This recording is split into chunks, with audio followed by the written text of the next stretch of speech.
మొత్తానికి వచ్చింది. ఆ పేరు వెళ్ళాను. దానికి కొన్ని చెప్పిన అర్థాలు గుర్తొచ్చి నిజంగా లేదంటే ఇప్పుడు ఆ పేరు ఎందుకు వచ్చిందో ఎలాగో అని మీ కోడలు వెళ్ళేసాను. తను ఎవరో ఏమో మనకు తెలియదు కానీ మన ఆఫీస్లో ఉద్యోగం చేయాలి. ఇప్పుడు మన ఇంటికి కోడలుగా వచ్చింది. సరే తను చాలా మంచి పిల్ల. మన కొడుకు ఇష్టపడ్డాడు. వాడు ఆ పిల్లని పెళ్లి చేసుకుని వస్తే గౌరవించు. కానీ ఆ పిల్ల బయటకి రండి తన నుండి తప్పించినట్టు వచ్చింది అన్నాడు మనవాడు. అది విన్న సుమ షాక్ అవుతూ ఏంటి ఈ విషయం నీకెలా తెలుసండి అడిగింది. ఎలా అంటే ఉదయం అంటూ బాయ్ ఫోన్ చేసిన విషయం చెప్పాడు మనం కూడా బాగా. ఏంటి మళ్ళీ ఆ ఆ బాయ్ నా జీవితాల్లోకి వచ్చారా అన్నట్టు ధైర్యంగా. అవును సుమ కానీ అంటూ ఆగి భార్యగా చూశాడు. ఏంటంటే కానీ చెప్పకుండా ఆగాడు. మన కోడల్ని మనం బాయ్ పక్కన తెస్తే ఆ చేతి జ్ఞాపకం ఇంకా మన జీవితాల్లో రాడు సుమ. ఏం మాట్లాడుతున్నారంటే మీరు ఇప్పుడు తను మన ఇంటి కోడలు. మన మన- మన ఇంటి మహాలక్ష్మి. తను ఒక ఆడపిల్ల అంటే అసలు తను ఎందుకు అతని నుండి తప్పించుకుని పారిపోయి వచ్చిందో అంటూ చెప్తుంటే చూసాను. ఇప్పుడు నా కుటుంబం మాత్రమే ముఖ్యం. తను కూడా మన కుటుంబంలోని మనిషి కదండి. కావచ్చు కానీ అది ఉదయం వరకే. ఎప్పుడైతే తన వల్ల నా కుటుంబానికి ప్రమాదం అని తెలిసిందో ఆ క్షణంలోనే తను సరైనది. ఏమండి మీరు చాలా తప్పుగా మాట్లాడుతున్నారు. తప్పుగా నా అంతా చూశారు. అవునండి అంత తప్పుగా నేనేం మాట్లాడాల్సిన కోడలు అంటే మనకు కూతురు లాంటిదాన్ని. ఇది లాలచ్య స్థానంలో మన కూతురు ఉంటే మీరు ఇలాగే అంటారా? మనకి ఒక కూతురు ఉంది. లాలచ్యకు కన్నవాళ్ళు నానేవాళ్ళు ఎవరూ లేరండి. మనల్ని నమ్మి మన ఇంటికి కోడలిగా వచ్చిన తనని వద్దండి వద్దు. మీరు అన్నారు ఒకరి కోసం నా కుటుంబం ప్రమాదం అంటే మరి మన వల్ల తనకి ఏమైనా జరిగితే అది మన కుటుంబానికి సరైనది కదా. అప్పుడు అప్పుడేమంటారు? ఏమవుతుంది మన కుటుంబం? ఆ? చెప్పండి అసలు ఈ విషయం వాడికి తెలుసా అన్నది. ఆల్రెడీ నేను వచ్చి చెప్పాను అన్నాడు మనోహర్. ఏమన్నాడు వాడు? "ఆ, నా భార్యను నేను కాపాడుకుంటాను అలాగే ఎవరికి ఏం కాకుండా చూసుకుంటాను అన్నాడు పెద్ద గొప్పగా. ఇంకెందుకని భయం? నా కొడుకు సంగతి నాకు తెలుసు. వాడు ఒక సింహం. శత్రువుల గుండెల్లో గుర్తు ఇస్తాడు. అంతేకాని పిరికివాడిలా భయపడి వెనక్కి తగ్గడు. వాడు ఉండగా మన నీడను కూడా ఎవరూ తాకలేరు. ఇక అన్నీ వాడే చూసుకుంటాడు. మీరు ఇది మనసులో పెట్టుకుని నా కోడల్ని ఏమైనా అంటే మాత్రం నేను ఊరుకోను అంటూ అక్కడి నుండి వెళ్ళింది. అత్తగారితో సాక్షి మాట్లాడాలని వచ్చిన లాలిత్య వీళ్ళ మాటలు విని ఏంటి మామయ్య గారు అనేది నా వల్ల ప్రమాదమా అని అనుకుంటూ నువ్వు నా వల్ల ఇంట్లో వాళ్ళ ఎవరికి కూడా ఏం జరగకూడదు అనుకుంటూ వెళ్ళిపోయింది అక్కడ నుండి. సుమ వాళ్ళ మాటలు అటు దామిని వాళ్ళు కూడా విన్నారు. విన్నాక అందరూ మళ్ళీ గదిలో సమావేశమయ్యారు. "ఉమ్, అంటే ఈ లాంఛనంతో పెద్ద కథ ఉందన్నమాట" అన్నాడు చంద్రశేఖర్. మరి అది అనాథ అని మాత్రమే అనుకున్నాం కానీ ఇలా దాని వెనుక ఒక పెద్ద కథ ఉందని మాత్రం ఎక్స్పెక్ట్ చేయలేదన్నది దామి. అక్క నాకు ఒక ఆలోచన వచ్చినాక అన్నది రాశి. ఇది ఇలా ఉండగా తండ్రి దగ్గర నుండి బయటకు వచ్చిన మోక్ష్ విక్రమ్కి కాల్ చేశాడు. సార్ చెప్పండి అన్నాడు విక్రమ్ కాల్ అటెండ్ చేసి. విక్రమ్ నువ్వేం చేస్తావో నాకు తెలియదు. వాళ్ళు అదే ఆ వరదరాజు సిచ్యువేషన్లో ఇంకో గంటలో నా గెస్ట్ హౌస్లో ఉండాలి. అలాగే ఆ అబ్బాయి బిజినెస్లు అవి ఎక్కడున్నాయో మొత్తం తెలుసు. ముందైతే వాళ్ళని గెస్ట్ హౌస్కి కూడా అని చెప్పాడు. ఓకే సార్ అని ఫోన్ కట్ చేశాడు విక్రమ్. కాల్ కట్ చేశాక మోక్ష్ కోపంగా రే బాయ్ నీ గురించి డాడీ ఎందుకు భయపడుతున్నాడో నాకు తెలియదు. భయపడుతున్నాడు అంటే మీ ఇద్దరి మధ్య ఏదో ఉంది. నీతో నా వైపుకి మాత్రమే శత్రుత్వం ఉందని కానీ మాతో కూడా శత్రుత్వం ఉందని ఇప్పుడు మా డాడీ మాటలో ఉన్న భయాన్ని బట్టి అర్థమవుతుంది. ఇక యువర్ ఫినిష్ వార్నింగ్ అనుకుంటూ కారు ఎక్కి గెస్ట్ హౌస్కి వెళ్ళాడు స్పీడ్గా. మావయ్య గారిని ఆ బావి బెదిరించాడనమాట. నా వల్ల నా ఇంటి నుండి వాళ్ళకి ఏమీ కాకూడదు. నేను వారి దగ్గరికే వెళ్తాను. కానీ నా లక్ష్యం ఏంటి? నాలాంటి వాళ్ళని కాపాడాలి అనే కదా. నా భర్త నాకు అండగా ఉన్నారు. కానీ ఆయనకి ఏమైనా జరిగితే లేదు, అలా జరగకూడదు. అలా జరగకూడదంటే వారి దగ్గరికి వెళ్ళి తెలుసుకుంటాను. అవసరమైతే వారిని చంపేస్తాను. ఇన్నాళ్ళు పోరాడదామని అనుకున్నా కానీ పోరాడే లాభం లేదు. ముందు సాక్షిగా సంగతి చూడాలని అనుకుని లేచి ఈ పాటికి తన పడుకుని ఉంటుంది అనుకుంటూ సాక్షిగా గదిలోకి వెళ్ళి చూసింది లాలిత్య. చూసేసరికి తను నిద్రపోతోంది అని నిర్ధారించుకుని తన ఫోన్ కోసం వెతకడం మొదలుపెట్టింది. కొంచెం సేపటి తర్వాత ఎక్కడా కూడా ఫోన్ కనపడలేదు. ఒకవేళ దిండు కింద ఏమైనా పెట్టిందా అని చూసింది. ఉంది అనుకుని దిండు కింద ఉన్న సాక్షికి ఫోన్ చేసింది. ఫోన్ ఓపెన్ చేద్దామని చూస్తే ఓపెన్ అవ్వట్లేదు, లాక్ అని వస్తుంది. ఏమని పెట్టుకుంటుంది అని చాలా ట్రై చేసింది లాలిత్య.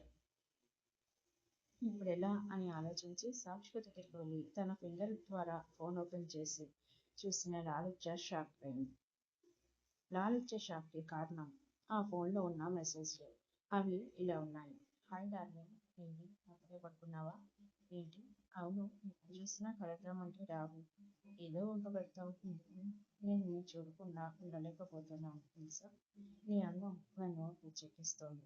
నీ మీద ప్రేమ ఎక్కువైపోతుంది ఆ రోజుకి. నువ్వు పంపించిన ఆ పిక్స్లో నువ్వు చాలా అందంగా ఉన్నావు తెలుసా.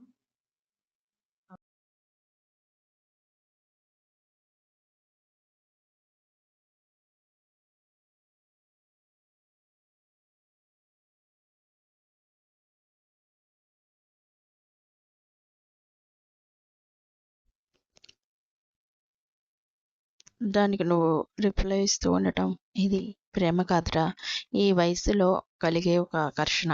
కానీ అసలు వీడెవడో, వీడి ఫోటో ఏంటో, వీడి ఫోటో ఖచ్చితంగా ఫోన్లో ఉండే ఉంటుంది కదా అనుకుంటూ ఫోన్ మొత్తం చెక్ చేసింది లాలిత్య. చివరికి ఫేస్బుక్లో సాక్షిగా ఫ్రెండ్స్ లిస్ట్ చూస్తూ ఉండగా ఒక చోట తన కళ్ళు ఆశ్చర్యంతో భయంతో పెద్దవయ్యాయి దాన్ని చూసి. ఏంటి, వీడు వీడు ముఖేష్ కదూ, వీడు ఆ బాయ్ మనిషి, వీడు సాక్షిగా ఫ్రెండ్స్ లిస్టులో ఎందుకున్నాడు అని అనుకుని గబగబా వాట్సాప్ ఓపెన్ చేసి చూసి మరింతగా షాక్ అయింది. అంటే తను చాట్ చేసేది వీడితోనా అనుకుంటూ తలపట్టుకుని, ఓ మై గాడ్, ఇది ఎలా సాధ్యం? అసలు వాడికి నా ఆడపడుచుతో ఏం పని? అసలు తన నెంబర్ ఎలా తెలుసు వాడికి? అవునులే, బాయ్ మనిషి కదా, తెలుస్తుంది. అయినా తనని ఎందుకు డ్రాప్ చేస్తున్నారు? ఒకవేళ నా కోసమా? ఎస్, ఖచ్చితంగా తనను అడ్డు పెట్టుకొని నన్ను రప్పించుకోవటానికైనా అయి ఉండాలి. లేదా అందరిలాగే సాక్షికను కూడా. నో, తనకేం కాకూడదు. కానివ్వను, ముందు ఆయనకి ఈ విషయం చెప్పాలి అనుకుంటూ మోర్చ్కి ఫోన్ ట్రై చేసింది. కానీ కలవలేదు. మళ్ళీ ట్రై చేసింది, కలవలేదు. మళ్ళీ చేసింది, అయినా కూడా కలవలేదు. ఛ, ఏంటిది? ఆయనకి ఫోన్ ట్రై చేస్తుంటే నాట్ రీచబుల్ అని వస్తుంది. ఇప్పుడు ఎలా అని ఆలోచిస్తూ ఉంది లాలిత్య. మోష్ తన గెస్ట్ హౌస్ ముందు కారు ఆపి దిగి లోపలికి వెళ్ళి అసహనంగా సోఫాలో కాలు మీద కాలు వేసుకుని కూర్చుని బయట వైపు చూస్తూ కళ్ళు మూసుకున్నాడు హాల్లో. సరిగ్గా మోష్ వచ్చిన కాసేపటికి గెస్ట్ హౌస్ ముందు బయట ఇంకో కారు ఆగింది. ఆ కారు సౌండ్ వినగానే మోష్ కళ్ళు తెరిచాడు. విక్రమ్ కారు దిగి కారులో లోపల బ్యాక్ సీట్లో కాళ్ళు చేతులు కట్టిపడేసి ఉన్న వరదరాజు శశిభూషణ్లు లాక్కొచ్చి మోష్ కాళ్ళ ముందుకు పడేశాడు. కింద పడ్డ వాళ్ళిద్దరూ తలలు పైకెత్తి చూసి వారి ఎదురుగా కుర్చీలో ఉన్న మోక్షను చూడగానే బిత్తరపోయారు. వారిని చూసిన మోక్ష నవ్వుతూ, అయ్యో ఏంటి ఇలా పడిపోయారు, అది కూడా నా కాళ్ళ మీద? అయ్యో చాలా తప్పండి ఇది. మీరేమో వయసులో నాకన్నా పెద్దవారయ్యుండి ఇలా నా కాళ్ళ మీద ఏంటిది, లేవండి అంటూ ఇద్దరిని చెరో చేతితో వాళ్ళ షర్ట్ కాలర్స్ పట్టుకుని పైకి లేపాడు మోక్ష. తప్పు చేశారు కదా సార్, అందుకే ఇలా అంటూ నవ్వాడు విక్రమ్. దట్స్ రైట్ విక్రమ్, తప్పు చేసింది ఎవరైనా సరే ఇలా కాళ్ళ దగ్గర పడాల్సిందే అంటూ నవ్వుతూ ఉన్నాడు మోక్ష. వారిద్దరూ అయోమయంగా మోక్ష వెంక చూస్తూ, ఎందుకు మమ్మల్ని ఇలా కట్టబడేసి వీడి దగ్గరికి తీసుకొచ్చాడు వీడు అని అనుకుంటూ ఉన్నారు. నవ్వుతూ ఉన్న మోక్ష సడన్ గా రౌద్ర రూపం దాల్చి కోపంగా, రే శశిభూషణ్, నా తండ్రి స్నేహితుడు అయిపోయావు, లేకపోతేనా నిన్నిక్కడే పాతిపెట్టేవాడిని అని మళ్ళీ శశిభూషణ్ కాలర్ వదిలి, అయినా ఒక రకంగా మీరు మాకు మేలే చేశారులే అంకుల్, అందుకు నేను మీకు థ్యాంక్స్ చెప్పాలి. అంటూ మోక్ష్ మాట్లాడుతున్నది ఏది అర్థం కాక అయోమయంగా చూస్తుంటే విక్రమ్, సార్, మీరు మాట్లాడేది ఏది కూడా వాళ్ళకి అర్థం కావట్లేదు సార్. కాస్త వివరంగా చెప్పండి అన్నాడు. ఓహో! అవునా? అందుకేనా అలా చూస్తున్నారు? సరే, ముందు మీరు కూర్చోండి. ఎందుకులే, ఇప్పుడు మీరు మా అతిథులు కదా ప్రస్తుతం. విక్రమ్ పాప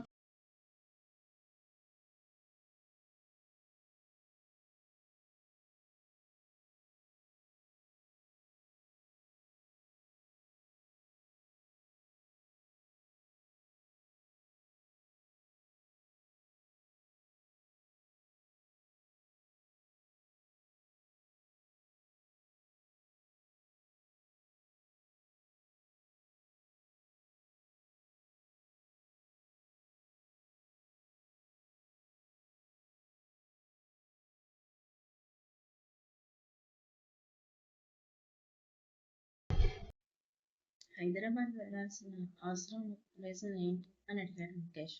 ముఖేష్ మాటలకి బాయ్ సీరియస్ గా మొహం పెట్టి రీజన్ ఉంది ముఖేష్. వరదరాజు ఆ మోసగాడి చేతికి చిక్కాడు అన్నాడు. వాట్? ఏమంటున్నారు బాయ్ మీరు? ఎస్, ఆ వరదరాజుని వాడు పట్టుకున్నాడు. ఎందుకు బాయ్? అసలు వరదరాజు వాడికిలా తెలుసు? ముఖేష్, ఆ మోష్ మనం అనుకున్నట్టు తక్కువ వాడేమో కాదు. మన శత్రువైన వాడు అమెరికాలో బిజినెస్ పరంగా కింగ్. సో అలాంటప్పుడు వాడి గురించి తెలిసి కూడా వాడిని తక్కువ అంచనా వేశాం. అసలు మన వాళ్ళని దాన్ని తీసుకురమ్మని పంపించినప్పుడే, వాడు మట్టు పెట్టినప్పుడే మనం కాస్త అలర్ట్ అయి ఉండాల్సింది. హ్మ్. ఓకే, ఇప్పుడు అవన్నీ ఎందుకు? ఇప్పుడు ఆ వరదరాజు నోరు విప్పితే బాయ్, అసలు వరదరాజు దాకా అవసరం లేదు కదా బాయ్. అసలు ఈ పాటికి అది వాడికి విషయం చెప్పే ఉంటుంది కదా అన్నాడు ముఖేష్. బాయ్ మాటలకి అడ్డం వచ్చి. ఎస్, చెప్పింది. మీకెలా తెలుసు బాయ్ అది? ఎలా అంటే వాడి ఇంట్లో పనిచేసేది మన మనుషులే కాబట్టి అన్నాడు బాయ్. ఏంటి బాయ్ మీరు చెప్పేది? మరి అలాంటప్పుడు వాళ్ళని వేసేసి దాన్ని లాక్కొస్తే సరిపోయేది కదా. ఇందాక ఎందుకు? లేకపోతే దాన్ని కూడా వేసేస్తే సరి పని అయిపోయేది కదా అన్నాడు. ఎస్, నువ్వు చెప్పింది నిజమే, కానీ అది నా గురించి చెప్పినా కూడా వాడు ఎందుకు రియాక్ట్ అవ్వలేదు? అదీగాక నేను మనోహర్‌కి ఫోన్ చేసిన దగ్గర నుండి నాకు మన వాళ్ళ నుండి ఎలాంటి ఇన్ఫర్మేషన్ లేదు. అందుకే ఇమ్మీడియేట్‌గా మనం వెళ్ళాలి. ఓకే బాయ్ అని మొబైల్ నుండి ఎవరికో ఫోన్ చేసి అర్జెంటుగా ఫ్లైట్ రెడీ చేయండి అని చెప్పాడు. చెప్పి బాయ్ రండి అంటూ ముందుకు నడిచాడు ముఖేష్. అలాగే, నువ్వు వాళ్ళని సేఫ్‌గా ముంబై చేర్చే బాధ్యత నీదే. సో నువ్వు నాతో కాకుండా, అర్థమైంది బాయ్ అన్నాడు